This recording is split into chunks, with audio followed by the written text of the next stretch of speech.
வணக்கம். All India radio, Chennai.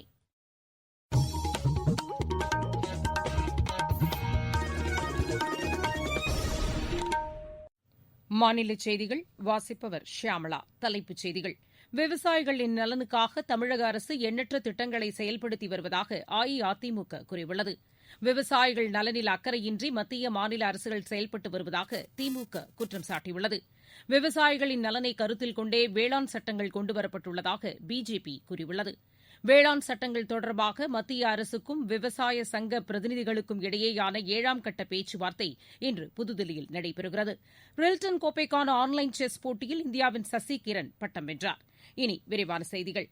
விவசாயிகள் நலனுக்காக பல்வேறு திட்டங்களை தமிழக அரசு செயல்படுத்தி வருவதாக அஇஅதிமுக இணை ஒருங்கிணைப்பாளரும் முதலமைச்சருமான திரு எடப்பாடி பழனிசாமி கூறியுள்ளார். தூத்துக்குடி மாவட்டத்தில் நேற்று தேர்தல் பிரச்சாரம் மேற்கொண்டு அவர் பேசினார். புயல் மற்றும் மழை வெள்ளத்தால் விவசாயிகள் பாதிக்கப்படாமல் இருப்பதற்காக நிவாரண உதவிகள் வழங்கப்பட்டு வருவதாகவும் அவர் தெரிவித்தார். விவசாயிகளின் எண்ணத்தை பூர்த்தி செய்யும் வகையில் குடிமராமத்து திட்டம் செயல்படுத்தப்பட்டு வருவதாகவும் திரு எடப்பாடி பழனிசாமி கூறினார். விவசாயிகள் நலனுக்கு எதிராக மத்திய, மாநில அரசுகள் செயல்படுவதாக திமுக தலைவர் திரு மு க ஸ்டாலின் குற்றம் சாட்டியுள்ளார். கரூர் மாவட்டம் குப்புச்சிப்பாளையம் ஊராட்சியில் திமுக சார்பில் நடைபெற்ற மக்கள் கிராம சபை கூட்டத்தில் பங்கேற்று அவர் பேசினார். தமிழக சட்டப்பேரவைத் தேர்தலில் அனைத்து தொகுதிகளிலும் திமுக வெற்றி பெறும் என்றும் திரு ஸ்டாலின் நம்பிக்கை தெரிவித்தார். மத்திய அரசின் வேளாண் சட்டங்கள் மூலம் விவசாயிகளுக்கு இருமடங்கு லாபம் கிடைக்கும் என்று பிஜேபி மாநில தலைவர் திரு எல் முருகன் கூறியுள்ளார். ராணிப்பேட்டை மாவட்டம் வாலாஜாபேட்டையில் பிஜேபி நிர்வாகிகள் பங்கேற்ற மாநாட்டில் அவர் உரையாற்றினார். பிஜேபி மக்களவைத் தேர்தலில் அளித்த வாக்குறுதிகள் அடிப்படையில்தான் இந்த சட்டங்கள் நிறைவேற்றப்பட்டிருப்பதாகவும் அவர் தெரிவித்தார். இந்த வேளாண் சட்டங்களுக்கு விவசாயிகள் வரவேற்பு தெரிவிப்பதாகவும் அவர் கூறினார். திமுக உள்ளிட்ட சில எதிர்க்கட்சிகள்தான் இந்த சட்டங்கள் குறித்து தவறான தகவல்களை பரப்பி வருவதாகவும் அவர் குற்றம் சாட்டினார். ஏழை மக்களின் மேம்பாட்டிற்காகவும் விவசாயிகளின் நலனுக்காகவும் மத்திய அரசு கொண்டுவரும் திட்டங்களை அரசியல் ஆதாயத்திற்காக திமுக எதிர்ப்பதாகவும் திரு எல் முருகன் கூறினார். அஇஅதிமுக கூட்டணியில் தமாக தொடர்ந்து நீடிப்பதாக அக்கட்சித் தலைவர் திரு ஜி கே வாசன் கூறியுள்ளார். நேற்று ஈரோட்டில் கட்சி நிர்வாகிகளுடன் ஆலோசனை மேற்கொண்ட பின்னர் செய்தியாளர்களிடம் அவர் பேசினார். அஇஅதிமுக கூட்டணியில் எவ்வித கருத்து வேறுபாடும் கிடையாது என்று அவர் தெளிவுபடுத்தினார். மக்கள் நலனுக்கு எதிராக திமுக செயல்பட்டு வருவதாகவும் திரு ஜி கே வாசன் குற்றம் சாட்டினார். வேளாண் சட்டங்கள் தொடர்பாக மத்திய அரசுக்கும் விவசாய சங்க பிரதிநிதிகளுக்கும் இடையேயான 7ஆம் கட்ட பேச்சுவார்த்தை இன்று புதுதில்லியில் நடைபெறுகிறது. இந்த கூட்டத்தில் சுமூக தீர்வு எட்டப்படும் என்று மத்திய அரசு நம்பிக்கை தெரிவித்துள்ளது. இதற்கிடையே விவசாயிகளின் பிரச்சினைக்கு தீர்வு காண்பதில் மத்திய அரசு உறுதியுடன் இருப்பதாக வேளாண் துறை அமைச்சர் திரு நரேந்திர சிங் தோமர் கூறியுள்ளார். குறைந்தபட்ச ஆதரவு விலை நடைமுறை தொடரும் என்று திட்டவட்டமாக மீண்டும் அவர் தெரிவித்துள்ளார். தமிழக அரசு அறிவித்துள்ள பொங்கல் பரிசுத் தொகுப்பு அரிசி குடும்ப அட்டைதாரர்களுக்கு நியாய விலைக் கடைகளில் இன்று முதல் வழங்கப்படுகிறது. வரும் 12ஆம் தேதி வரை இந்த பரிசுத் தொகுப்பு வழங்கப்படும் என்றும் இதற்கான டோக்கன் விநியோகம் ஏற்கனவே நடைபெற்றுள்ளதாகவும் எமது செய்தியாளர் தெரிவிக்கிறார். விடுபட்ட குடும்ப அட்டைதாரர்கள் வரும் 13ஆம் தேதி பரிசுத் தொகுப்பினை பெற்றுக் கொள்ளலாம் என்றும் மாநில அரசு கூறியுள்ளது. சென்னை உயர்நீதிமன்ற தலைமை நீதிபதியாக திரு சஞ்சீப் பானர்ஜி இன்று பதவியேற்கிறார்.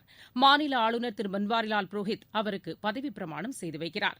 முதலமைச்சர் திரு எடப்பாடி பழனிசாமி உட்பட பலர் இந்த நிகழ்ச்சியில் பங்கேற்கின்றனர். நீங்கள் கேட்டுக் கொண்டிருப்பது ஆல் இண்டியா ரேடியோவின் மாநில செய்தி அறிக்கை. கோவிட்-19ற்கு எதிரான போரில் நமக்கான 3 கவசங்கள். முகக்கவசம் அணிவோம், தனிநபர் இடைவெளியை கடைபிடிப்போம், கை மற்றும் முக சுத்தம் பராமரிப்போம்.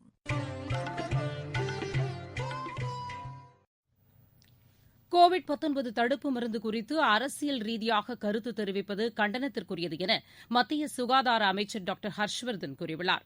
சமூக வலைதளத்தில் இக்கருத்தை பதிவு செய்துள்ள அவர், கோவாக்சின் மற்றும் கோவிஷீல்டு தடுப்பு மருந்திற்கு அவசர கால பயன்பாட்டிற்கு உரிய நெறிமுறைகளை பின்பற்றியே அனுமதி வழங்கப்பட்டிருப்பதாக தெரிவித்துள்ளார்.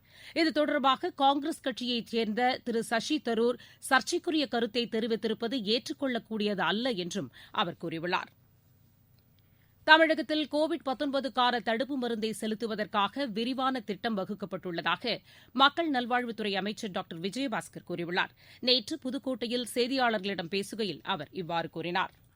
தமிழ்நாட்டை பொறுத்த வரைக்கும் இந்தியாவில் இருக்கக்கூடிய பிற மாநிலங்கள் மட்டுமல்ல, உலகத்தில் இருக்கக்கூடிய வல்லரசு நாடுகளை இன்றைக்கு புருவத்தை உயர்த்தி பார்க்கக்கூடிய அளவிற்கு மிக சிறப்பான கொரோனாவை 1000க்கும் கீழாக கட்டுப்படுத்தியிருக்கின்றோம். எப்படி இந்த கொரோனாவை கட்டுப்படுத்துவதற்கு, கண்காணிப்பதற்கு, நோயிலிருந்து ரெக்கவரி ரேட்டை கொண்டு வர்றதுக்கு நம்ம திட்டமிட்டோமோ, அதே போல இந்த வேக்சின் தடுப்பூசிக்கும் முதலமைச்சர் மிக சிறப்பாக திட்டமிட்டிருக்கிறார். ஆக முதலமைச்சர் அறிவித்த அந்த எந்தவித கட்டணம் இல்லாமல் அனைத்து மக்களுக்கும் வழங்கக்கூடிய அந்த தடுப்பூசிக்கான ஆயத்த பணிகள் இன்றைக்கு 17 மாவட்டங்களில் நம்ம தொடங்கி இருக்கின்றோம். அது மக்களுக்கு ஒரு நம்பிக்கை கொடுத்திருக்கிறது. மருத்துவர்கள் மற்றும் மருத்துவ பணியாளர்களுக்கு ஒரு கான்பிடன்ட் கொடுத்திருக்கு. அதனால சரியான திட்டமிடல் தான் வெற்றியை கொடுக்கும்.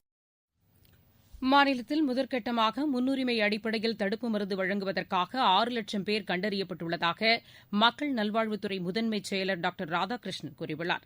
நேற்று சென்னையில் செய்தியாளர்களிடம் பேசுகையில் அவர் இவ்வாறு கூறினார். ஃபர்ஸ்ட் சுகாதார பணியாளர்கள்னா மருத்துவர் செவிலியர் மட்டுமல்ல, பார்மசிஸ்ட், லேப் டெக்னீஷியன்ஸ், அடிமட்ட ஊழியர் வரை அந்த சுகாதார வளாகத்தில் பணி செய்யும் அனைவருக்கும் ஒரு 6 லட்சம் பேர் அரசு, தனியார், ஆர்ம்டு ஃபோர்ஸஸ் எல்லாத்தையும் நம்ம பட்டியலிட்டு கொடுத்துருக்கோம். கம்ப்யூட்டர்லையும் ஏற்றிட்டோம். அவங்களுக்கான எல்லாமே தயார் பண்ணி வச்சுட்டோம். இதோட சேர்ந்து முன்கள பணியாளர்களுக்கான பட்டியல் தயார் பண்ணுறதுக்கு மாவட்ட ஆட்சியர்களுக்கு சொல்லியிருக்கோம். இது சப்ளை ஷெட்யூல் பேஸ் பண்ணி தான் அவங்க கொடுப்பாங்க. இப்போ இந்த சப்ளையர்ஸ், இந்த 2 வேக்சின் அப்ரூவல் கிடைத்தவர்கள் எவ்வளோ எங்ககிட்ட ஏற்கனவே நீங்கள் பார்த்துருப்பீங்க, அவங்க ஸ்டாக் வச்சிருக்கேங்கிற தகவல்களையும் சீரம் இன்ஸ்டியூட்லாம் தகவல் சொல்லியிருக்கேன். இது எல்லாமே மத்திய அரசு தெரிவித்து மத்திய அரசு அதை டிவைட் பண்ணி எல்லாருக்கும் கொடுப்பாங்க. அதன் அடுத்தபடியாக 50 வயசுக்கு மேற்பட்டோர், அதுக்கப்புறம் கூட்டு நோய் உள்ளவர்கள் போன்றவை அவங்க பிரியாரிட்டைஸ் பண்ணியிருக்காங்க. கோவிட்-19க்கான 2 தடுப்பு மருந்துகளும் மிகவும் பாதுகாப்பானவை என புதுதில்லி எய்ம்ஸ் மருத்துவமனையின் இயக்குநர் டாக்டர் குலேரியா கூறியுள்ளார். சர்வதேச நெறிமுறைகளை பின்பற்றியே தடுப்பு மருந்து பயன்பாட்டிற்கு ஒப்புதல் அளிக்கப்படுவதாக அவர் தெரிவித்தார். முதல் கட்டமாக சுகாதார பணியாளர்கள் மற்றும் முன்கள பணியாளர்களுக்கு தடுப்பு மருந்து செலுத்தப்படும் என்று தெரிவித்தார். 50 வயதுக்கு மேற்பட்டவர்களுக்கும் முன்னுரிமை அடிப்படையில் தடுப்பு மருந்து வழங்கப்படும் என்றும் அவர் கூறினார். தேர்ந்தெடுக்கப்பட்ட பயனாளிகளுக்கு தடுப்பு மருந்து செலுத்துவதற்கான விவரங்கள் அவர்களது கைபேசிக்கு குறுந்தகவலாக அனுப்பப்படும் என்றும் அவர் தெரிவித்தார். கோவிட்-19ஆல் பாதிக்கப்பட்டு குணமடைந்தவர்களுக்கும் தடுப்பு மருந்து அவசியம் என்றும் அவர் கூறினார். கோவிட்-19ஆல் பாதிக்கப்பட்டவர்கள் 14 நாட்களுக்கு பிறகே தடுப்பு மருந்தை போட்டுக் கொள்ள வேண்டும் என்றும் அவர் தெரிவித்தார். முன்பதிவு இல்லாமல் தடுப்பு மருந்து வழங்கப்படாது என்றும் அவர் தெளிவுபடுத்தினார். முன்பதிவிற்கு புகைப்படத்துடன் கூடிய அடையாள ஆவணம் அவசியம் என்றும் அவர் குறிப்பிட்டார். வளிமண்டல மேலடுக்கு சுழற்சி காரணமாக கடலூர், மயிலாடுதுறை, நாகப்பட்டினம், தஞ்சாவூர், திருவாரூர் ஆகிய மாவட்டங்களுக்கு உட்பட்ட சில பகுதிகளில் இன்று கனமழைக்கு வாய்ப்புள்ளதாக வானிலை ஆய்வு மையம் கூறியுள்ளது.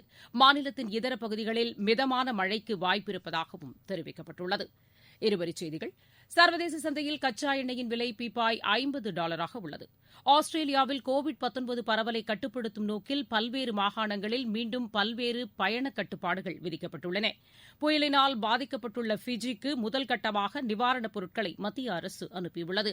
உத்தரப்பிரதேசத்தின் காசியாபாத்தில் சுடுகாடு மேற்கூரை இடிந்து விழுந்து ஏற்பட்ட விபத்தில் 21 பேர் உயிரிழந்தனர்.